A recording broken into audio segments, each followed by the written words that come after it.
बिस्मिल्लाहिर्रहमानिर्रहीम। अस्सलाम वालेकुम। उम्मीद है आप सब खैरियत से होंगे। मैं हूं आपकी खिदमत में राना सांदरी।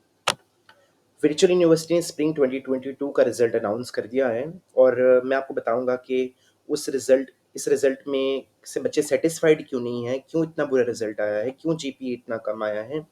क्या 3 कौन-सी वजूहात हैं जिनकी बुनियाद पर ये रिज़ल्ट बनाया गया है। तो पहली जो इसमें वजह है वो है ग्रेस मार्किंग, दूसरी है पोस्ट मिड एक्टिविटीज़ और तीसरी है एब्सोल्यूट मार्किंग। अब ये 3 चीज़ें होती क्या हैं? ज़रा इन पर चलते हैं वन बाय वन।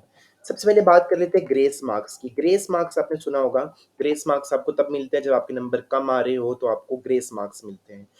पाकिस्तान में बल्कि दुनिया भर में यूनिवर्सिटीज़ जो है वो ग्रेस मार्क्स के ग्राफ्स बनाती है।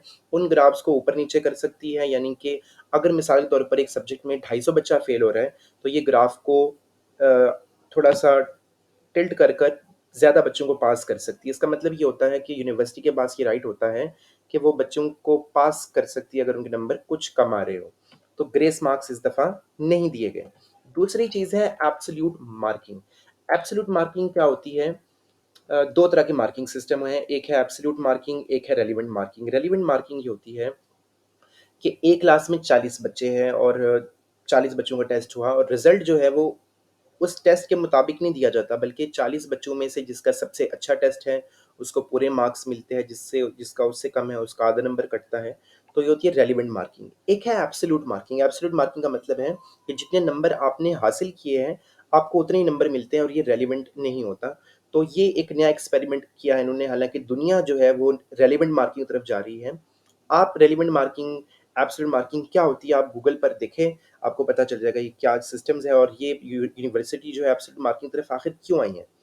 तो इसके पीछे ये भी रीज़न्स हो सकता है कि सऊदी अरब और यूएई जो है वो उनका एक प्रोटोकॉल है जिसको फ़ॉलो करना पड़ता है किसी भी यूनिवर्सिटी को। अम, वो तब अप्रूव करते हैं। तो जैसा कि आप जानते हैं कि वर्चुअल यूनिवर्सिटी जो है वो गल्फ़ में कई उसके प्रोग्राम्स जो है वो एक्सेप्टेड नहीं थे और अब जो है वो कुछ उम्मीद है एक्सेप्टेंस बढ़ने की, तो उसकी वजह से शायद ये मार्किंग सिस्टम चेंज किया गया है।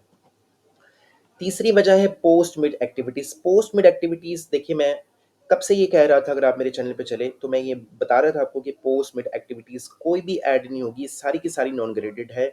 कोई टीचर आपको नहीं बताएगा कि ये नॉन ग्रेडेड है, कोई आपको नोटिफ़िकेशन नहीं आने वाला, लेकिन स्टूडेंट्स जो थे वो मानने के लिए तैयार नहीं थे और कमेंट सेक्शन में उन्होंने ये बात बयान की कि ये सब चीज़ें गलत बयानी है, झूठ है। लेकिन आप अगर अभी देखें तो कहीं आपकी असाइनमेंट्स है जो चेक नहीं हुई, कहीं आपके क्विज़ है जो चेक नहीं हुए। तो उसकी वजह क्या है? उसकी वजह ये कि पो अगर चेक भी हो गए हैं तो भी आपका रिज़ल्ट कम है। आप ये सोच रहे हैं कि मेरी असाइनमेंट में 10 में से 10 नंबर आ गए हैं, मेरी क्विज़ में 10 में से 10 नंबर हैं, लेकिन भई पोस्ट मिड एक्टिविटीज़ यानी मिड टर्म एग्ज़ाम्स के बाद होने वाली जितनी भी एक्टिविटीज़ थी, असेसमेंट्स थी, वो नॉन ग्रेडेड हो गई थी, वो काउंट नहीं होगी। अब चौथी चीज़ मैं आपको बता रहा हूँ जो मैंने इसमें ऐड नहीं की लेकिन बहुत इम्पोर्टेंट है, वो है ग्रेडिंग स्कीम। आप ग्रेडेड स्कीम होती है कि कितने परसेंट मार्क्स आपके मिड में काउंट हो गए, कितने आपके फाइनल में, असाइनमेंट में, जीडीबी में, क्विज़ में ऐड हो गए, प्रैक्टिकल्स में ऐड हो गए। वो जो स्कीम है, आप कभी नोट कीजिएगा कि अभी रिज़ल्ट से 10 दिन पहले यानी एग्ज़ाम्स के बाद ही वो ग्रेडिंग स्कीम चेंज होना शुरू हो गई थी।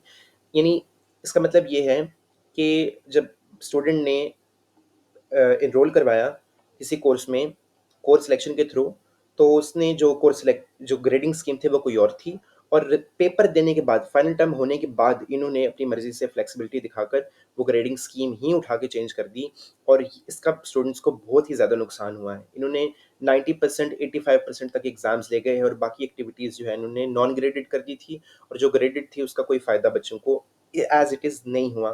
तो ये मेरी अपनी राय थी, लेकिन मेरी राय थी फैक्ट्स के बेस पर। आप इन तमाम चीज़ों को चेक कर सकते हैं और वक़्त आने पर शायद एक दिन आपको भी अम, ये बातें जो है वो बेहतर अंदाज़ में समझ आना शुरू होगी।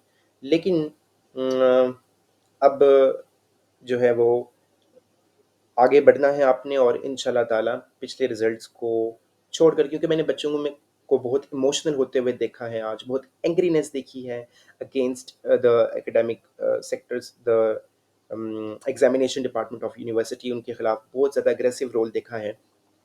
और ट्विटर पर बच्चे आ रहे हैं, हैशटैग लेकर आ रहे हैं, ईमेल्स पर ईमेल्स कर रहे हैं टीचर्स को और टीचर जो है वो रिस्पॉन्स नहीं दे रहे क्योंकि उनका ये काम ही नहीं है। एग्ज़ामिनेशन सेंटर एक डिपार्टमेंट, एक अलग डिपार्टमेंट है और स्टूडेंट्स जो एग्रेसिवनेस है वो आप लोग की बजाय है, लेकिन अब जो है वो अगले आने वाले सेमेस्टर पर फ़ोकस करें और उम्मीद है कि ये वीडियो आपके लिए हेल्पफुल होगी।